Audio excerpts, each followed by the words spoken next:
জমির মামলা শুরু করলে শেষ কবে? ৯৮% মানুষই জানে না। জমির মামলা শুরু করেছেন নাকি করার কথা ভাবছেন? তাহলে এই ভিডিওটি আপনার জন্য খুবই গুরুত্বপূর্ণ। অনেকে ভাবেন ২ থেকে ৩ বছরে মামলা শেষ হয়ে যাবে, কিন্তু বাস্তবতা ভিন্ন। একটি দেওয়ানি মামলা ৫ বছর, ১০ বছর, এমনকি ২০ বছর পর্যন্ত চলতে পারে। কেন এত দেরি হয়?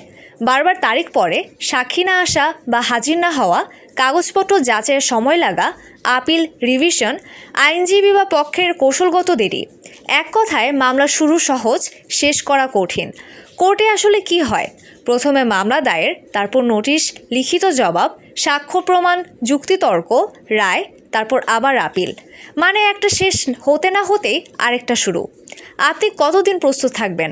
সময়ের জন্য, টাকার জন্য, মানসিক চাপের জন্য? মামলা মানে শুধু কাগজ না, এটা একটা দীর্ঘ যুদ্ধ। আপনার করণীয় কী তাহলে? মামলা করার আগে সব কাগজপত্র ১০০% যাচাই করুন। বিকল্প সমাধান, সালিশ বা মীমাংসার চেষ্টা করুন। অভিজ্ঞ আইনজীবীর পরামর্শ নিন। অযথা মিথ্যা মামলা করবেন না। ধৈর্য ও দীর্ঘ প্রস্তুতি নিয়ে নামুন। একটা প্রশ্ন রেখে গেলাম, আপনার বা পরিচিত কারো জমি মামলা কত বছর ধরে চলছে?